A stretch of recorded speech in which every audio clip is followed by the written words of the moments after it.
Hello, good evening sa lahat. Nandito naman tayo para mag-expose na naman tayo ng mga video patungkol po sa mga maling aral. Okay, so please follow and share sa lahat ng mga kaibigan ninyo para marami pang kita sa video ito. So ating panoorin kung ito ba ay totoo o hindi. So let's go, ating panoorin.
Ayan, so makita natin sa video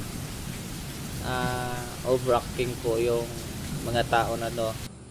So may sinipa, parang sinuntok, isa naman biglang natumba. So makita talaga natin na itong mga aral na ito ay wala sa Bible. Okay, so malala po tong aral na to. So hindi po ito aral ng Diyos, okay? So beware po tayo mga kaibigan, hindi po ito aral ng Diyos. Ito po ay kasinungalingan. Ito may babae pa ito.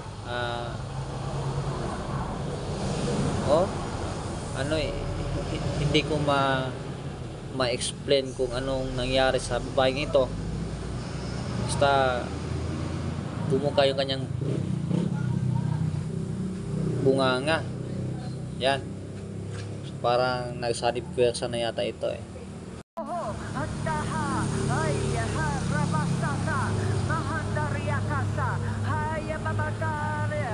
Worship the Lord. Worship the Lord. For the Lord demands a worship right now.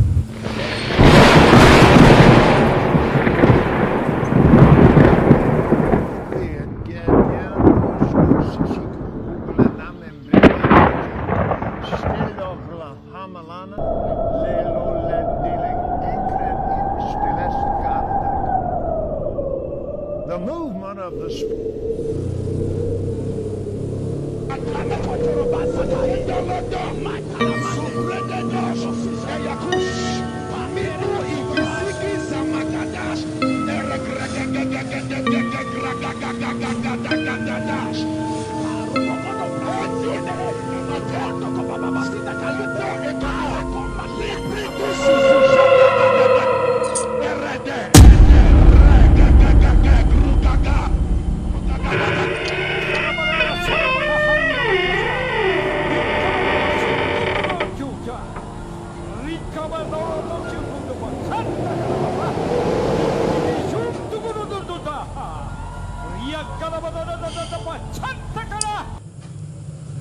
So ating makita ang video mga kaibigan, mga friends.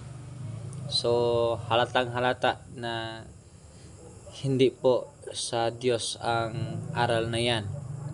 Okay, so ngayon ating i-explain ang mga verses kung i-compare po natin sa kanilang turo. kung yan ba ay tama. Okay, so mga speaking in tongue.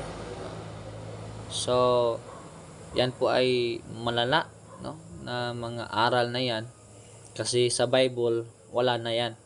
Okay, so may ilang verse tayong mabasahin sa 1 Corinthians chapter 12 verse 10. Okay, sabi ng Bible, to another the working of miracles, to another prophecy, to another discerning of spirits, to another diverse kinds of tongues, to another the interpretation of tongues. So dito makikita natin na ang speaking in tongue ay kailangan na may interpreter. So talagang may mag-interpret sa kanyang sinasabi kung yan ba ay totoo. Okay? So pag walang maka-interpret sa kanyang sinasabi ay malamang ay hindi po yan totoong speaking in tongue. Okay? So yan po. Dito sa video makikita natin malabo po kung ating unawain, no? So pag hindi sila mag-speak in tongue, yung language lang kanilang sinasabi, yun lang ang ating maintindihan. Pero kung sila ay mag-speak in tongue, tulad ng mga negro na ito, para bang nadimunyuhan yata ito, no? So hindi talaga natin maintindihan yung kanilang mga sinasabi. At yung babae naman ay nabanggit niya yung si Jesus Christ lang. Yun lang ating naintindihan. No? Ito namang lalaki, hindi natin maintindihan ang kanilang speaking tongue. No? So dapat may interpreter talaga na magsasabi na yun ang kanilang sinasabi. Para naman yung mga audience ay nakaintindi. At ito naman si Pastor Kibuloy, ganoon din, no? Nag-speaking tongue. So yung mga audience niya ay mga Bisaya rin, no? Mga Bisaya. So paano naman nila maintindihan? So lahat ng mga ginagawa nila mag-speaking tongue ayon sa Bible ay hindi po tugma. Bakit? Kasi sa Acts chapter 2, makikita natin si Peter ay nagtuturo sa mga iba't ibang mga wika, no, ng mga audience. So ang ibig kong sabihin si Peter ay nagtuturo sa mga tao na iba-iba ang mga lingwahe nila. So ang ginamit ni Peter sa Acts chapter 2 4-7, siya ay nagsasalita sa kanyang sariling lingwahe. So yung speaking in tongue, ang narinig ng mga audience, ang kanilang mga language ay yun yung narinig nila. Okay? So yun ang work ng Holy Spirit sa mga tao na nakikinig. So dapat talaga na maintindihan ng mga audience kung ano ba yung sinasabi ng isang pastor. So yan ay matawag natin yan ay false pastor. Piki yan na pastor at piki yung speaking tongue niya. Kasi hindi naman niya naintindihan yung kanyang mga sinasabi. How much more kaya yung mga audience na nakikinig? Kasi sabi ni sa Acts chapter 2, malinaw na ang sinabi doon ang lingwahe mismo ni Peter ang kanyang ginamit para magsasalita. Reminder na ang audience doon ay iba't ibang mga tao.